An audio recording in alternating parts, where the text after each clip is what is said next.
So here, just doing the warm-ups, making sure, uh, just gonna do a light little jog. I started off walking, and then slowly increasing for a jog. Make sure no cramping. Make sure I'm not rushing in too much. Make sure that I don't hurt myself either.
And then here it's more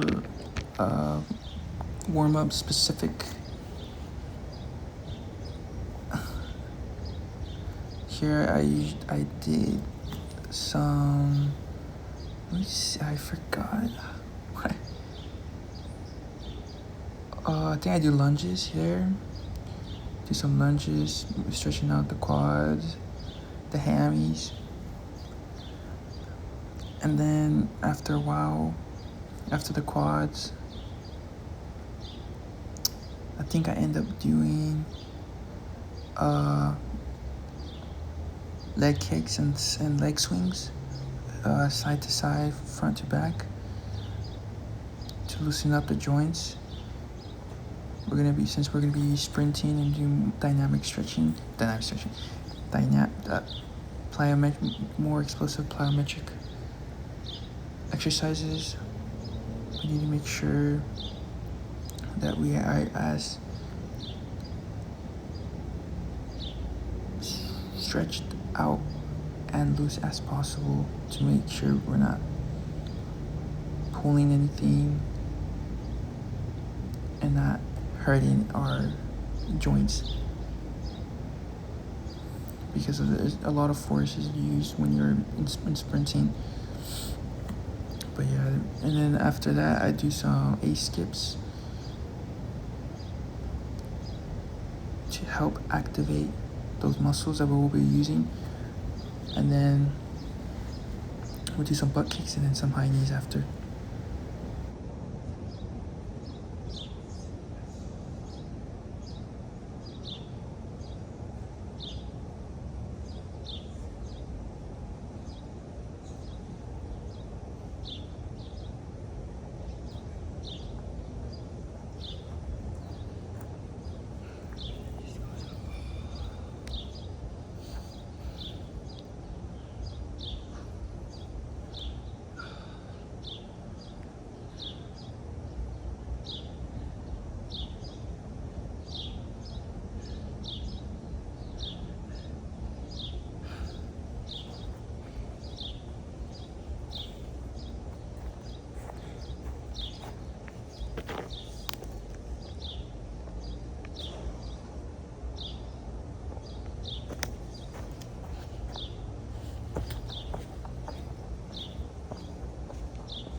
For this part here, I end up doing resistance sprinting up a hill.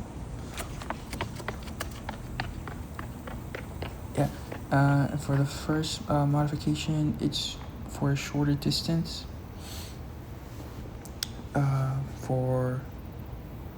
I think I used my feet, but it's from like 13 to 15 yards or 30 feet.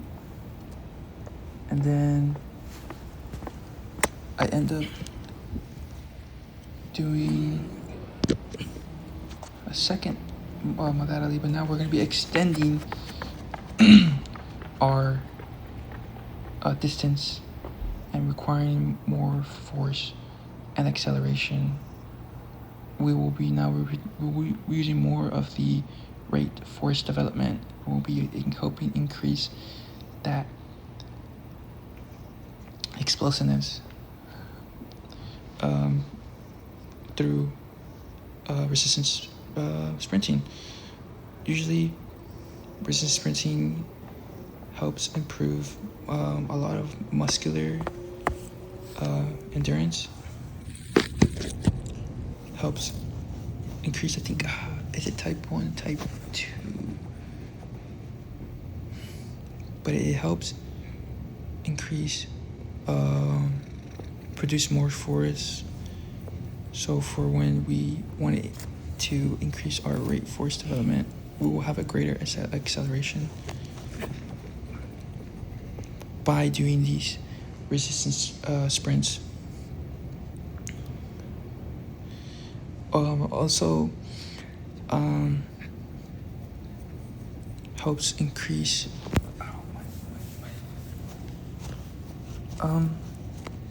joints, obviously it's a good, you don't want to, going downhill is definitely a little bit more heavy on the joints, so that's why you don't want to go on too steep of a hill or run up too steep of a hill, so as you're going down you're not really hurting your joints.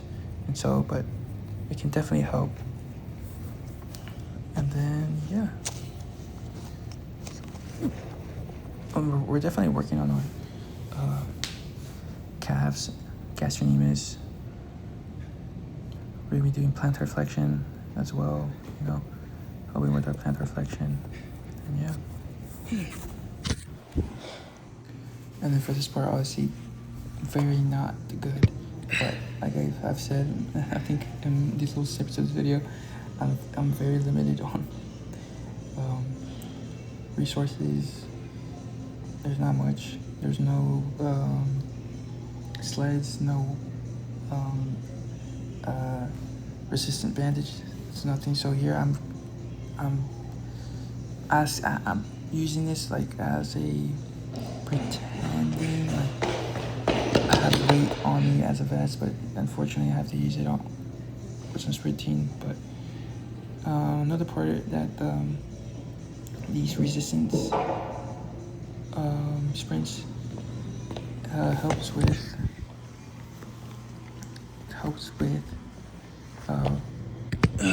running frequency, and then rate, or the distance of or rate, how your stride, like the distance of your how do I explain it? Your stride. This can help improve over time. As we take off the vest, you'll obviously feel a massive difference, and this will help improve sprinting. Another way I didn't include in this is also assistant sprinting, which I believe that it can be used as a treadmill, and this helps also with frequency to help better perform and practice your the rate that you're moving.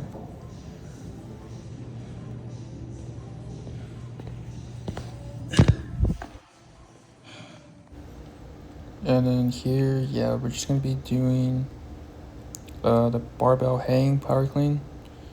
Obviously, I don't have the resources in this gym. I wish, my car, there's a lot going on, but I just have to use the gym I have. But yeah, the Smith machine isn't a great example for the barbell power clean or hang power clean. But yeah, that's essentially what I'm trying to here to do is mimic what it would be.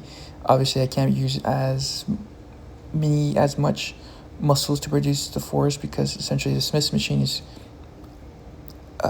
helping me. But essentially what I'm trying to work here is for again, we're working more with the force rate development. We're trying to use the full body to go and quickly change positions, all in one movement, or not all in one one time. We're targeting more of our glutes, hamstrings, glutes, hams, my God, Lord, quads, core, and then shoulders and a little bit of tries, I believe. Not tries. I think more just shoulders and the biceps.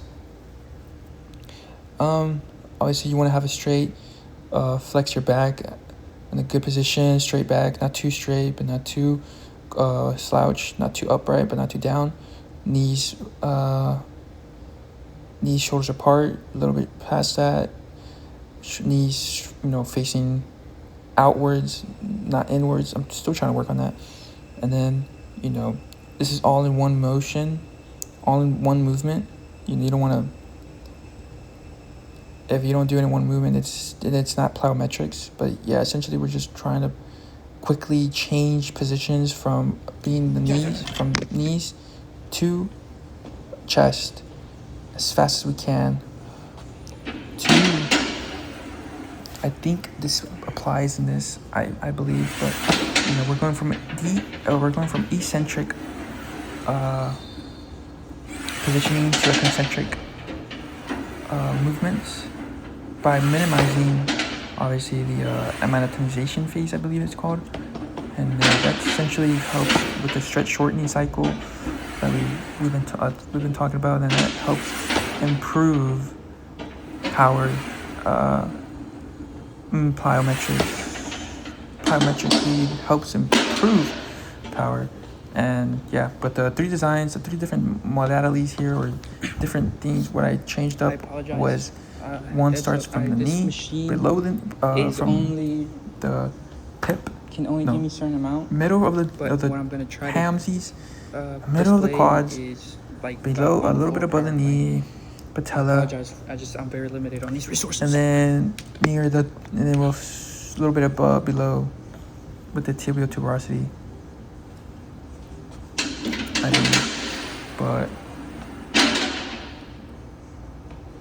yeah.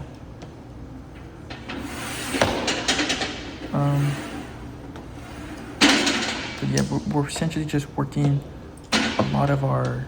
We're just working for quick, fast movements. This once again helps improve the rate force development and helps with full body contractions to move at a faster speed. Oh yeah, and then I think I explained in the video, I can't do much with this machine, but I try to do the best I can. And I'm trying to mimic what a power clean on the floor would be. Starting from the floor, I say it can't be all the way on the floor, but essentially what it would work, we would now be targeting more of the hams, now a lot more of the glutes, the quads, the traps, core as well as before, but now we're at a floor, more down, and then this also once again helps improve the force development, helps with the coordination, helps to generate force as well. Once again, it helps generate force, and then this also helps, as the previous before this us as well, helps with our triple extension mechanics. Helps. We start from knees, ankle, knee, hips. We're going to the full movement to the lower body to the upper. Kind of same as well. we're just going deeper, which requires more force, more muscle, and a higher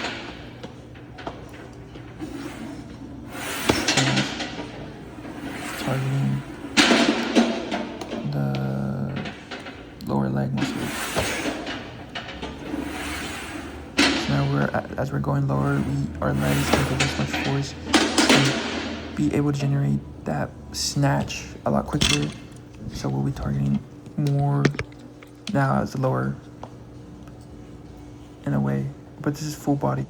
This is still it is full body, but it helps target a little more lower.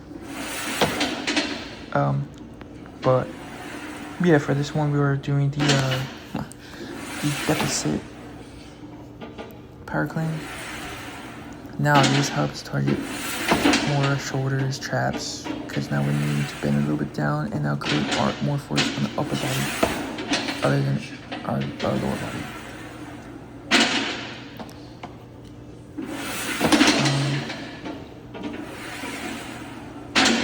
Yeah.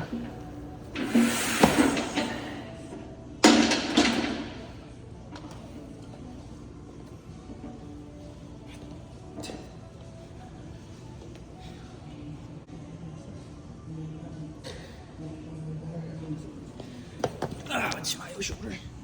And then here I will be doing I didn't have a barbell, so I did the next best thing. I had a dumbbell, and for the Olympic press,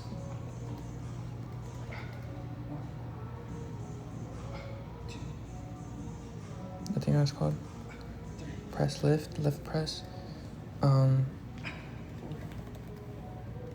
I just used the dumbbells. Here is just where you're gonna slowly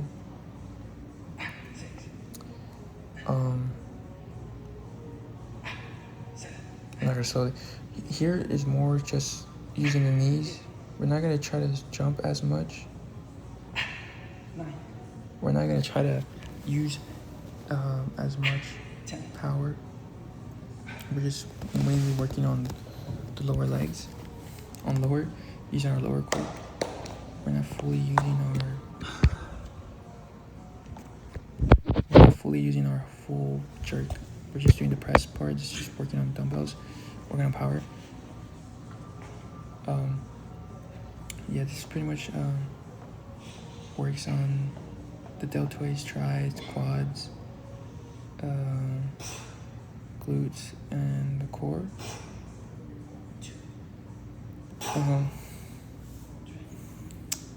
For my modifications here, I did, I believe,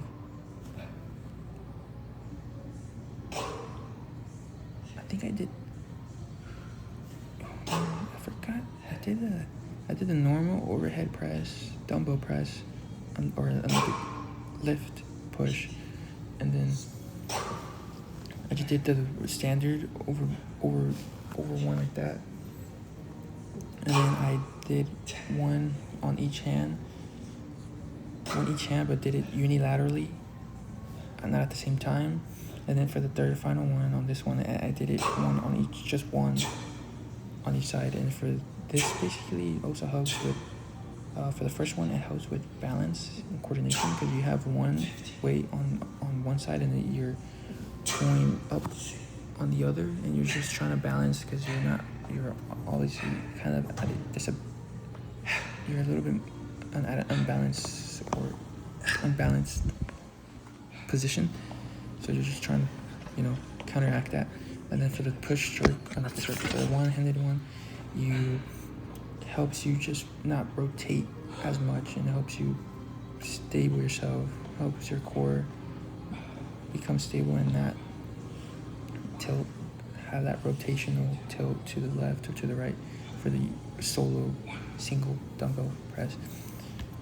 But yeah, here you're just doing, just working power, just powering through on our knees, and then just working on that power, working on that right force development. Not as powerful as the jerk we're about to do here, but it's still a good way to work on your explosiveness.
Here now we're working more, definitely more in a plyometric standings in a way. Fortunately, I'm looking at this video. I feel like I do a pretty bad job to really get the hang of how to do this. I think it's a little bit easier to do with the barbell, but what essentially here is you're now using your full body now to quickly jolt up, quickly, like I said, jerk your whole body to quickly get that up as fast as you can, and that helps with that more helps with as well with the explosiveness, with quickness, with the rate force development, and with the stretch shortening cycle. This also it also helps with the same core, glutes, quads, delts, but this now helps you lift even more weight, which now you're able to use more force and more of your muscles to help yourself stabilize, because you're using as you're doing as you're quickly snatching, as you're quickly snatching it, you're using more force, more of your muscles to carry that heavier weight. And here I'm using the split steps here. This helps with coordination as well, but yeah, this just all in all, it just helps train the body to handle force, handle the weight at different lengths from up to high, helps with coordination, and helps develop lower body and core strength.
And then for the lower body target specific now plyometric,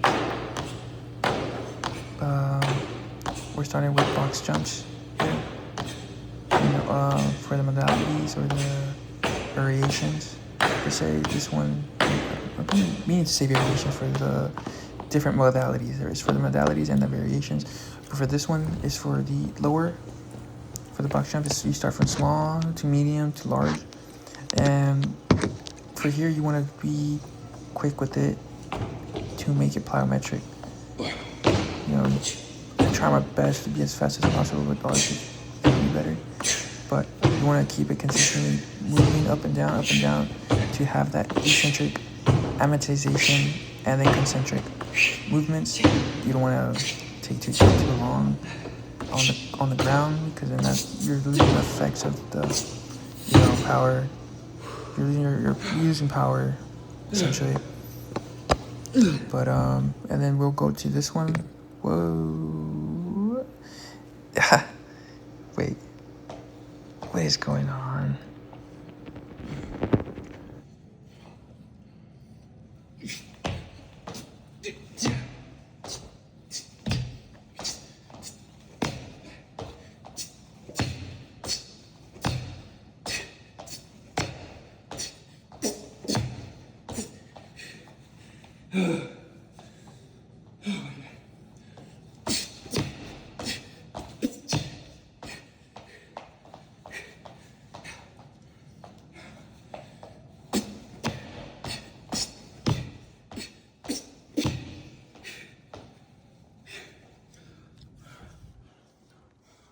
And then for this one, I wanted to use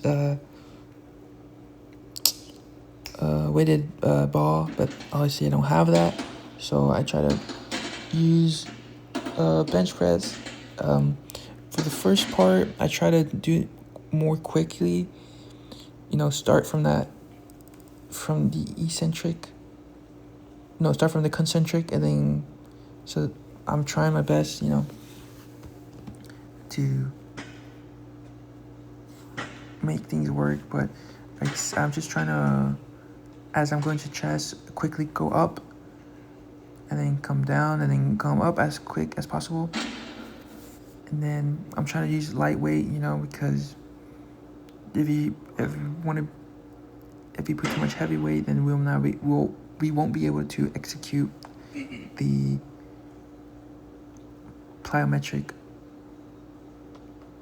modality to this workout. Trying to be quick, and we're just gonna be working our pecs, tries, shoulders. Just have that nice 3 points, nice 5 point stance, I think it was called. Back straight to the bench. The basics. And then I think I explained it in my second one. Obviously, I'm trying to use resistant bands, but I do not have them. But I take off the weight and take all the weight off, so now it's just a barbell, and I'm just trying to manipulate the workout to pretend like it is essentially a resistant bands weight, where I have more help and it decreases the chance of having it decreases the time of going down and up. So here, just going up quick, fast, activating that muscle training cycle, and this helps honestly with rate developed force. This is more force development. This is more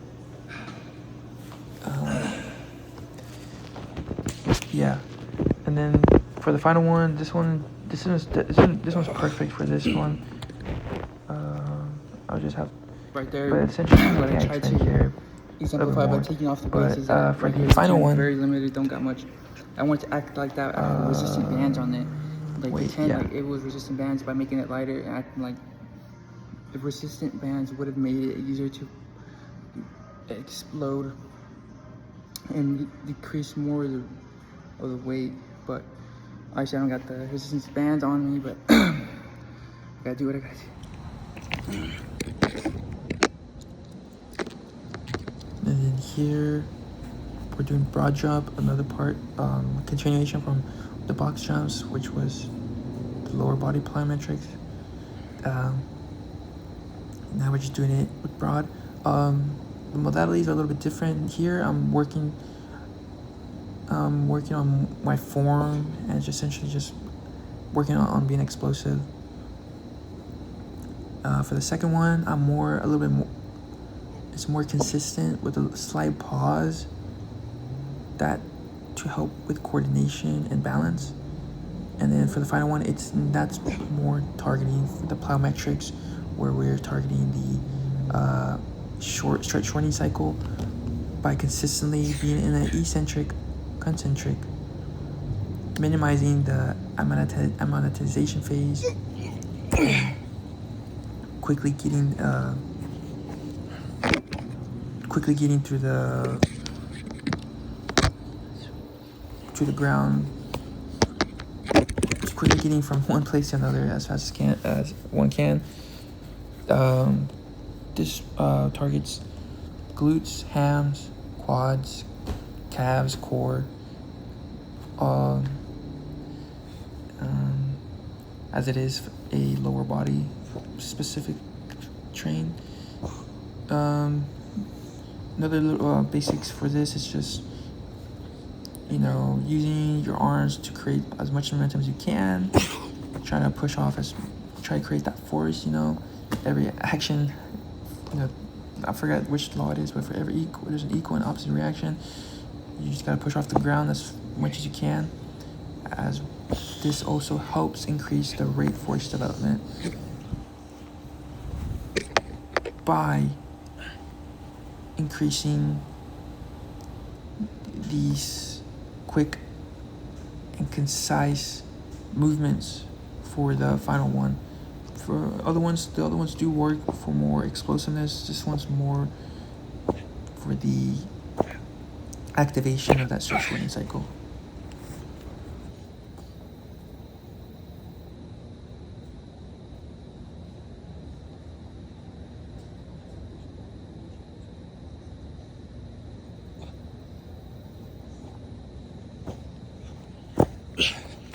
So right now I just have to work once again. I have to work what I have to do, because this is going to be the T-drill, and essentially that's my cone, and then over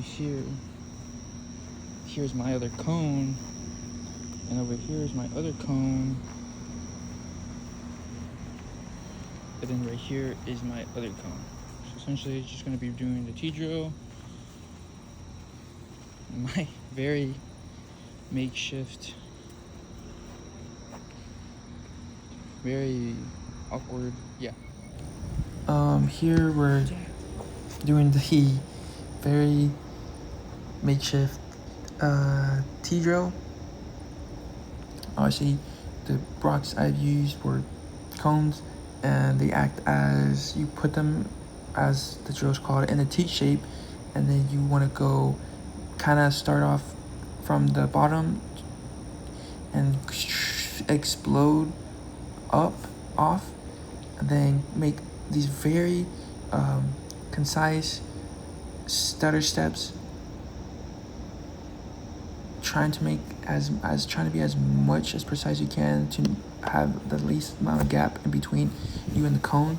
And then you're going to be making pretty much a infinite symbol by just going around the second cone to the left, going around the cone, going above the second cone, going around the fourth cone, and then coming back, and then to the second cone, and then going back to the beginning.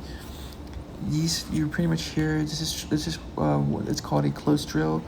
Essentially, there's no one really dictating what you do. You just do it at the best of your abilities as fast as you can. This is what is also called as change in direction. This is different between agility, because agility focuses on the external stimulus. This is more more to practice movements and to help yourself get familiar with these specific types of explosive movements in case you ever do need to react. This is in order to help you react in case you do have someone in front of you and you have the fundamentals to help you change those directions when you have a person in front of you. But yeah, you're pretty much just trying to stay low. Like I said, stay low when you get into those cones, push, minimize the gap, and then try to, control as much of your change of direction as you can. Also, benefits of this is to, once again, this helps the benefits between being better to defend in a basketball, football, soccer, any of these types of quick, concise movements. Yeah, and this also just improves footwork, as I said, and enhances acceleration. Again, I said changing the direction. Obviously, now I'm here just doing the 5-10-5. This is also kind of works the same, close drill. That's why they're close. That's why I chose them. They work. This one works a little different. This is more lateral. I don't think I didn't work as much as lateral, but you're working more laterally, working more your vastus medialis and vastus lateralis, and more your I think I'm saying this, but yeah, you're here the same thing. Just helps you change direction, helps you improve acceleration, rate of force by practicing being able to. This helps you also practice your being able to manage your acceleration, able to manage your braking distance, and be able to manage your coordination in a way, or your balance. Because if you one wrong step, and I think there, but that's because I don't have cleats, it's very slippery, but I did end up slipping, I think. But for these two, I essentially use the same, go through the basics, show how to do it in the beginning for those two cones, for the two drills, and then go at like more of an 70% speed, and then go full out for the final two. And then this I'm sorry for this editing. This has been so very just. I'm sorry. I'm trying to get through this, but this was supposed to be part of the other bench press. Essentially, I'm just working on the explosiveness side. This is where the Smith machine comes in handy. Very handy to help with that. I'm able to go full concentric with the release of the bar to help with these explosiveness. Obviously, you don't want to add too much weight. I didn't add anything just in case, I don't want to risk myself. I'm by myself. Yeah, no spotter, no nothing. So obviously you want to use, if you want to, a little bit more weight, because you're able to launch it. That helps improve your muscle. This helps you also increase your rate of force development.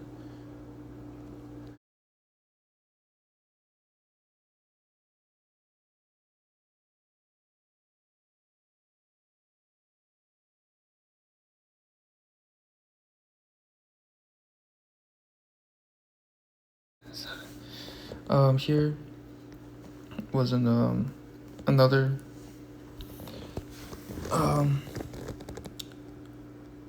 this is a continuation of the upper body plyometrics. Obviously push-ups. I'm a little more weaker. I wish I don't like saying that, but I'm just not as strong as I used to be. But essentially, you know, just this one's more power, your regular push-up. If you want to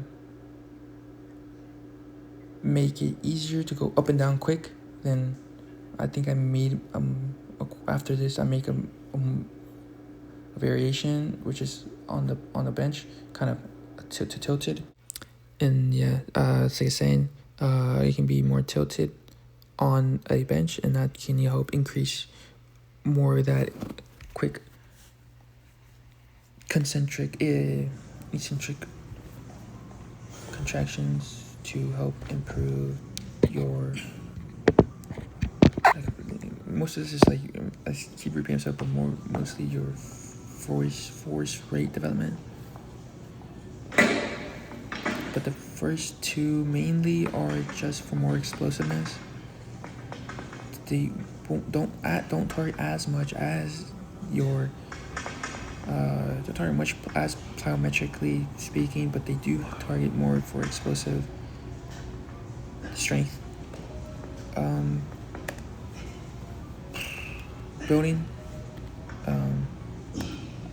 Sadly, I was just being gassed out the whole day. It's been a long day. But yeah, this is just training up your upper body for quick and fast movements. We, like I said before, just training our chest, shoulders, and then our thighs and our core. A lot of our core, actually. It's a big part of it. Here I doing a modification of a modification, using my knees just to show that it is possible to make a push-up plyometric, but just clapping in the air, you know, that helps. As the bench press, as with the Smith machine, you're doing power, explosive. You're working on your explosiveness. Especially, you're definitely improving and working on your rate of force development by strengthening your muscles, by going all the way down and going all the way up, by even pushing yourself off the ground. You're going to be producing much more power for that specific clap push-up. So obviously, sadly, I cannot do it on my own. And then yeah, it's pretty much from here, it's just cool down. Just gonna be walking, and then doing some stretching on the quads, calves, hammies. I'll be doing butterfly stretching, and yeah. So pretty much, most of this was just more plyometric, and explosiveness, and just trying to work out on figuring out how to attack certain styles of working out and how they can help in different aspects. And yeah, each set, by the way, each set here, mostly for what I did, where you did either 3 sets of 5 for each one. Some of them are a little bit different, but mostly all of them are the same.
9, 10, 11, 12, 13, 14, 15, 16, 17, 18, 19, 20, 21, 22, 23, 24, 25, 26, 27, 28, 29, 30, 31, 32, 33, 34, 35.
Mississippi 10, Mississippi Sean, Mississippi 12, Mississippi 13, Mississippi 14, Mississippi 15, Mississippi 16, Mississippi 17, Mississippi 18, Mississippi 19, Mississippi 20, Mississippi 19, 21, Mississippi 22, Mississippi 23, Mississippi 24, Mississippi 25, Mississippi 26, Mississippi 27, Mississippi 28, Mississippi 29, Mississippi 30, Mississippi 31, 32, 33, Mississippi 34, Mississippi 35, Mississippi 36, Mississippi 37, Mississippi 38, Mississippi 39, Mississippi 50, Mississippi 51, 40, Mississippi 41, Mississippi 42, Mississippi 43, Mississippi 44, 45, 46, 47, 48, 49, 50, 51, 52, 53, 54, 55, 56, 57, 58, 59, 60.